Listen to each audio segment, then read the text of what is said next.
Hello everyone, welcome to the living chemistry. आज के video में हम लोग देखेंगे एजाइडीन्स के बारे में। तो ये 3 मेंबर्ड सैचुरेटेड हेटेरोएटम होता है जिसमें हेटेरोएटम के रूप में नाइट्रोजन प्रेजेंट होता है। जैसे हम लोग उसका स्ट्रक्चर देख सकते हैं कि यहाँ पे एक 3 मेंबर्ड रिंग है जिसमें हेटेरोएटम के प्रेजेंस में कौन सा है, नाइट्रोजन है। अगर इसको हम लोग देखें तो ये एनालोगस होता है साइक्लोप्रोपेन का। ठीक है, साइक्लोप्रोपेन से क्या होगा, एक CH2 ग्रुप निकल के यहाँ पे एक नाइट्रोजन आके ऐड हो जा रहा है, तो इसको बोलते हैं हम लोग एजाइरिडिन्स। जब बात करते हैं इसके प्रॉपर्टीज़ के बारे में तो ये टॉक्सिक प्रॉपर्टी का होता है। ठीक है, ये टॉक्सिक प्रॉपर्टी का होता है और इसका जो माइटोमाइसिन है जिसमें एजाइरिडिन्स रिंग के रूप में प्रेजेंट होता है वो antibiotic and anti tumour agent के रूप में काम करता है।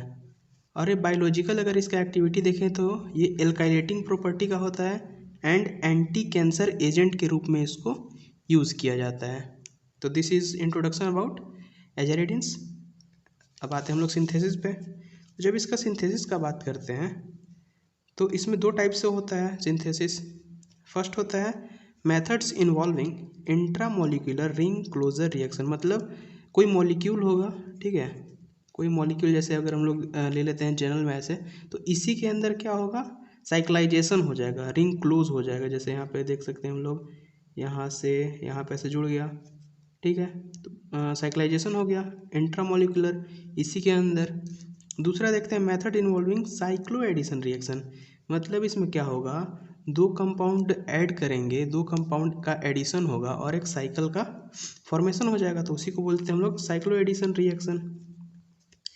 तो जब हम लोग बात करते हैं इसके इंट्रामोलिकुलर रिंग क्लोजर में, इंट्रामोलिकुलर रिंग क्लोजर जो होता है वो दो मेन बात पे डिपेंड करता है। कौन कौन सा बात है, सबसे पहला है रिंग स्ट्रेन। जब हम लोग रिंग क्लोज करते हैं तो ये 3 मेंबर्ड का क्या बनता है, साइकिल बनता है। और हमको पता है 3 मेंबर्ड का रिंग कैसा होता है, रिंग स्ट्रेन आ जाता है उसमें। कैसा आ जाता है, स्ट्रेन बहुत होता है उसमें, तो अनस्टेबल होता है। तो कोई भी चीज़ स्टेबल फॉर्म से अनस्टेबल नहीं बनना चाहती है, तो इसके लिए हमें एक क्या करना पड़ेगा, कंडीशन ऐसा प्रोवाइड करना पड़ेगा कि जिससे रिंग क्लोजर हो जाए। सेकेंड बात करेंगे हम लोग चेन लेंथ के बारे में। तो जैसे जैसे कार्बन चेन लेंथ बढ़ेगा वैसे वैसे क्लोजर एबिलिटी क्या होगा, फॉल होगा, मतलब कम होगा। अब हम लोग देखते हैं इसके सिंथेसिस का। सबसे पहला देखते हैं हम लोग गैब्रियल मेथड्स। तो जब गैब्रियल मेथड्स का बात करते हैं तो क्या होता है, जब हम लोग beta bromo ethyl amine, beta bromo ethyl amine को एथेनॉल के प्रेजेंस में KOH के साथ रिएक्ट कराते हैं तो ये वाला बॉन्ड यहाँ से ब्रेक होता है, क्योंकि यहाँ पे NO के पास क्या है, लोन पेयर है, तो इस सेल्फ न्यूक्लियोफाइल का काम करता है। तो यहाँ से ब्रोमीन यहाँ से रिलीज हो जाता है और ये क्या करता है, लोन पेयर यहाँ पे अटैक करता है, क्योंकि यहाँ पे क्या हो गया, पॉजिटिव चार्ज आ गया। पॉजिटिव चार्ज आ गया तो क्या होगा, यहाँ पे न्यूक्लियोफिलिक एडिशन होगा, तो एडिशन हो जाता है और रिंग का फॉर्मेशन हो जाता है। तो यहाँ पे हम लोग को एजाइरिडिन मिल जाता है।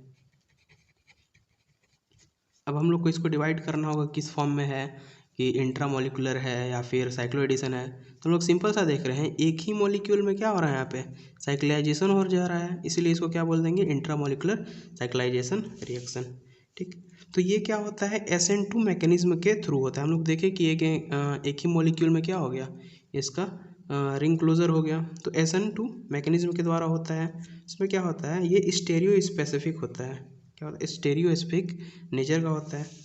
दूसरे सिंथेसिस का बात करते हैं हम लोग वेनकर सिंथेसिस के बारे में। तो वेनकर सिंथेसिस में क्या होता है, the reaction of beta amino alcohol. Beta amino alcohol क्या करेगा, H2SO के प्रेजेंस में रिएक्ट करेगा।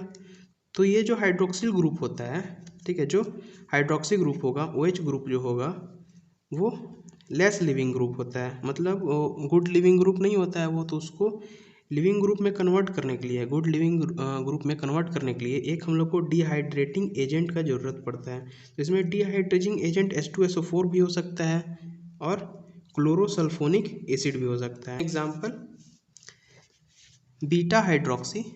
कैसे बीटा हाइड्रोक्सी, नाइट्रोजन से स्टार्ट करें तो ये अल्फ़ा, ये बीटा, ठीक है, तो बीटा हाइड्रोक्सी एमिनो अल्कोहल हो गया ये, ठीक है।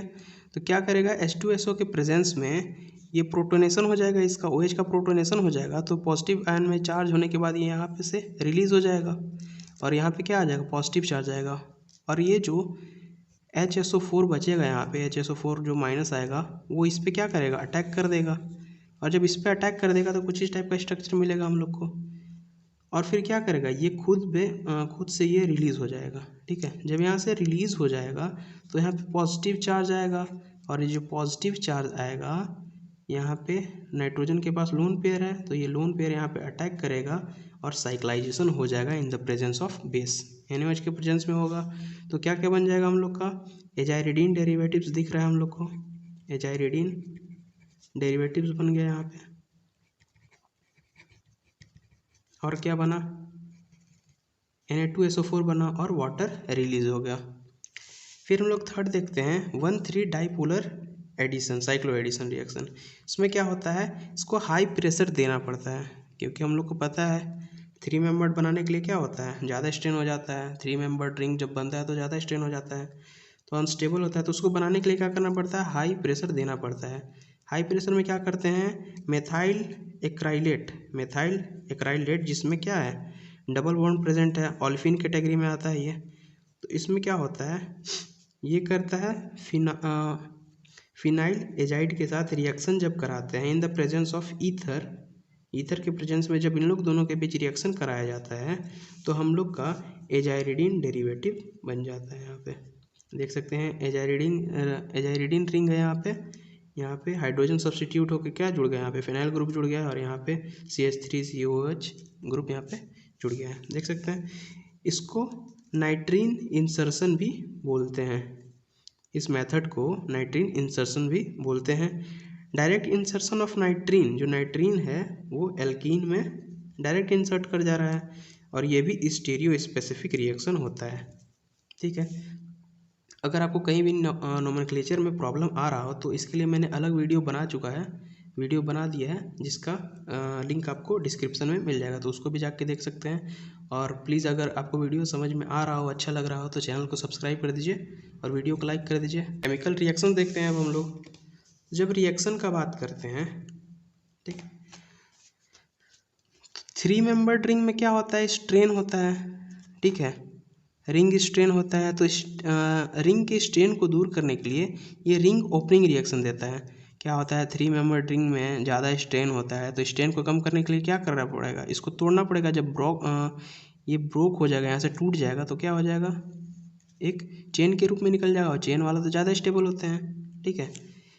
फिर देखते हैं कि ये जो बॉन्ड ब्रेकिंग होता है, हम लोग देखें यहाँ बॉन्ड ब्रेकिंग होता है, तो ये जो बॉन्ड ब्रेकिंग होता है वो नाइट्रोजन और कार्बन के बीच में ज़्यादा प्रेफरेंशियल होता है, मतलब अच्छे से होता है। और ये कभी कभी किसी रिंग ओपनिंग रिएक्शन में कार्बन कार्बन का भी बॉन्ड टूटता है, ठीक है। और ये किसी स्पेसिफिक रिएजेंट के प्रेजेंस में ही होता है। तो जो ring opening of the opening of ring जो होता है न्यूक्लियोफाइल्स कि इन द प्रेजेंस ऑफ न्यूक्लियोफाइल जो होता है वो डिपेंड करता है दीज फैक्ट्स पे, 3 फैक्ट्स पे डिपेंड करता है। कौन कौन से fact, the electron accepting properties of the substituents at nitrogen. मतलब हम लोग यहाँ पे एजाइरिडीन का एग्जांपल ले लेते हैं। यहाँ पे एजाइरिडीन का देख सकते हैं, अगर एजाइरिडीन पे कोई ऐसा ग्रुप जुड़ा हुआ हो जो इलेक्ट्रॉन एक्सेप्टिंग प्रॉपर्टी का होगा, तो जब एक्सेप्टिंग प्रॉपर्टी का होगा तो नाइट्रोजन से यहाँ इलेक्ट्रॉन खींचेगा, और जब नाइट्रोजन से यहाँ पे इलेक्ट्रॉन खींचेगा तो यहाँ आ जाएगा पॉजिटिव चार्ज। और हम लोग को पता है ज़्यादा इलेक्ट्रोनेगेटिव पे जब पॉजिटिव चार्ज रहता है तो क्या हो जाता है, हाईली अनस्टेबल हो जाता है। और जब हाईली अनस्टेबल हो जाएगा तो ये वाला यहाँ से क्या हो जाएगा, बॉन्ड ब्रेक हो जाएगा, और फिर कैसा हो जाएगा, एलिफैटिक बन जाएगा। यहाँ पे देख सकते हैं हम लोग सिंगल चेन में बदल जाएगा। Steric effects of carbon substituents, मतलब जो भी कार्बन सब्स्टिट्यूएंट्स यहाँ पे जुड़े हैं जितने ज़्यादा बड़े होंगे और जितने ज़्यादा संख्या में ज़्यादा रहेंगे, क्या होगा, स्टेरिक इफेक्ट उतना ही ज़्यादा बढ़ेगा, और स्टेरिक इफेक्ट बढ़ेगा तो वो और अनस्टेबल होगा, और जब अनस्टेबल होगा तो बॉन्ड यहाँ से जल्दी ब्रेक हो जाएगा। The nature of attacking reagents, जो रिएजेंट हैं अटैकिंग नेचर वाले उस पर भी ये डिपेंड करेगा। तो जो क्लीवेज होता है ठीक है, वो दो टाइप से होता है। जो क्लीवेज जो होता है वो दो टाइप से होता है, एक होता है नॉर्मल रिंग क्लीवेज होता है, एक एबनॉर्मल रिंग क्लीवेज होता है। तो नॉर्मल रिंग क्लीवेज में क्या होता है कि जो न्यूक्लियोफाइल होता है attack eight less substituted carbon, मतलब अगर हम लोग देख सकते हैं यहाँ पे, ठीक है, यहाँ पे ये एजाइडिन का एग्जांपल है। अगर यहाँ पे कोई सब्स्टिट्यूएंट जुड़ा हुआ है, ठीक है, तो उस कार्बन पे अटैक करेगा जो न्यूक्लियोफाइल है, न्यूक्लियोफाइल जो है उस कार्बन पे अटैक करेगा जहाँ पे सब्स्टिट्यूएंट क्या होंगे, बहुत कम होंगे। तो इस वाले कार्बन पे कम है तो यहाँ पे अटैक कर देगा। सेकंड देखते हैं हम लोग एबनॉर्मल रिंग क्लीवेज। इसमें क्या होता है कि ये दो बॉन्ड है नाइट्रोजन और कार्बन के बीच में, एक ये बॉन्ड है, ये बॉन्ड है, ठीक है। तो कभी कभी ये बॉन्ड टूट जाता है, कभी कभी ये बॉन्ड टूट जाता है, तो उसको क्या बोलते हैं, abnormal ring cleavage. Abnormal ring cleavage का हम लोग एग्जांपल देख सकते हैं, acid catalyse hydrolysis of two two dimethyl aziridine gives amino alcohols. तो देख सकते हैं यहाँ पे ये एसिड के प्रेजेंस में क्या हो रहा है कि 2,2-डाइमेथिल एजाइडिन कैटायन जो है अल्कोहल बना रहा है। तो एक 7% बना रहा है इस टाइप का और एक 93% बना रहा है इस टाइप का। क्यों बन रहा है, जब बॉन्ड क्या हो रहा है, यहाँ से ब्रेक हो रहा है, जब बॉन्ड यहाँ से ब्रेक हो रहा है तो 7% बनता है, ठीक है। और हम लोग को पता है कि यहाँ पे क्या है, कार्बन के पास लेस सब्स्टिट्यूएंट है और यहाँ पे कार्बन के पास ज़्यादा सब्स्टिट्यूएंट है, तो स्टेरिक इफेक्ट यहाँ होना चाहिए, तो ये वाला बॉन्ड ज़्यादा प्रेफरेंशियल होगा। तो ये वाला जब बॉन्ड टूटता है तो हम लोग को ये वाला प्रोडक्ट मिलता है, ठीक है। जब ये बॉन्ड टूटता है तो ये वाला प्रोडक्ट मिलता है। देख रहे हैं हम लोग, ज़्यादा इसकी का परसेंटेज है 93% का, क्योंकि यहाँ पे स्ट्रेन ज़्यादा है, स्टेरिक इफेक्ट ज़्यादा है, तो यहाँ से जल्दी टूटेगा और यहाँ से भी टूट रहा है, तो ये 7% बनता है। इसी को हम लोग बोलते हैं एबनॉर्मल रिंग क्लीवेज, ठीक है। अब हम लोग देखते हैं रिएक्शंस विथ एसिड HCl के साथ देखते हैं। तो HCl क्या होता है, यहाँ से प्रोटॉन देगा, ठीक है। यहाँ से जब प्रोटॉन रिलीज करेगा तो इस नाइट्रोजन पे अटैक करेगा, नाइट्रोजन पे अटैक करेगा तो ये क्या हो जाएगा, पॉजिटिव चार्ज का हो जाएगा, पॉजिटिव चार्ज का हो जाएगा तो यहाँ से बॉन्ड ब्रेक हो जाएगा और यहाँ पे आ जाएगा हम लोग का पॉजिटिव चार्ज, और पॉजिटिव चार्ज आके यहाँ पे क्लोरीन यहाँ पे आके जुड़ जाएगा और हम लोग को बीटा क्लोरो एथाइल एमीन मिल जाएगा। इसका ये जो रिएक्शन होता है फर्स्ट ऑर्डर रिएक्शन होता है। हम लोग देख सकते हैं कि फर्स्ट वाला जो रिएक्शन होता है जिसमें प्रोटॉन अटैक करेगा इस पर, वो क्या होता है, फास्ट रिएक्शन होता है। तो यहाँ पे प्रोटॉन हो गया, आ गया, और ये क्या करता है, यहाँ से जब बॉन्ड टूटेगा तो ये यहाँ पे जो हेलोजन ग्रुप है यहाँ पे आके अटैक कर देगा, इसके साथ जुड़ जाएगा और यहाँ से प्रोटॉन रिलीज हो जाएगा, ठीक है। तो हम लोग को ये प्रोडक्ट मिल जाएगा।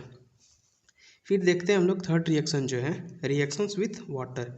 तो जब वाटर के साथ रिएक्ट करेगा तो क्या होगा, तो यहाँ पे हम एजाइडिन जो है वाटर के साथ रिएक्ट करता है, तो सेम जैसे हम लोग हेलोजन HCl के साथ देख रहे थे वो यहाँ भी होता है। यहाँ पे क्या करेगा, OH जब जुड़ जाएगा, यहाँ से जब बॉन्ड टूटेगा ये तो प्रोटॉन में कन्वर्ट होता है, हाइड्रोजन अटैक करेगा तो इसे प्रोटॉन में कन्वर्ट हो जाएगा, तो यहाँ से बॉन्ड टूट जाएगा और यहाँ पे फिर क्या हो जाएगा, OH आके जुड़ जाएगा, तो ये बना देता है beta hydroxy ethyl amine. Substitution of hydrogen at nitrogen, मतलब ये जो हाइड्रोजन एटम है यहाँ पे, इसको हम लोग को क्या कराना है, सब्स्टिट्यूट कराना है।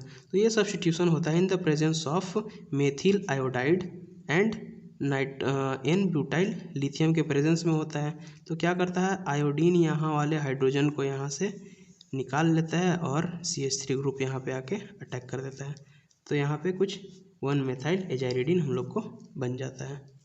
फिर Friedel craft reaction, Friedel craft reaction में क्या होता है कि जो हम लोग का एजाइडिन जो होता है वो बेंजीन के साथ रिएक्ट करके इन द प्रेजेंस ऑफ AlCl3 जो कि हम लोग का फ्रीडल क्राफ्ट रिएजेंट है, उसके साथ रिएक्ट करके बीटा फिनाइल एथिल एमीन बना देता है। फिर देखते हैं रिंग एक्सपेंशन रिएक्शन। तो रिंग एक्सपेंशन रिएक्शन में क्या होता है, CH2 के साथ रिएक्ट करके ये थायाजोलिन बना लेता है। हम देख सकते हैं 3 मेंबर्ड रिंग है, यहाँ पे 5 मेंबर्ड रिंग में कन्वर्ट हो जाता है, तो रिंग एक्सपेंशन हो गया। तो रिएक्शंस मेरे ख्याल से इतना इनफ है। तो अगर आपको वीडियो समझ में आया हो तो वीडियो को लाइक कर दीजिए और कमेंट सेक्शन में बताएं कि आपको वीडियो कैसा लगा है, और भी इससे अच्छी अच्छी वीडियो आते रहेंगी, तो चैनल को सब्सक्राइब कर दीजिए। आज के लिए थैंक यू।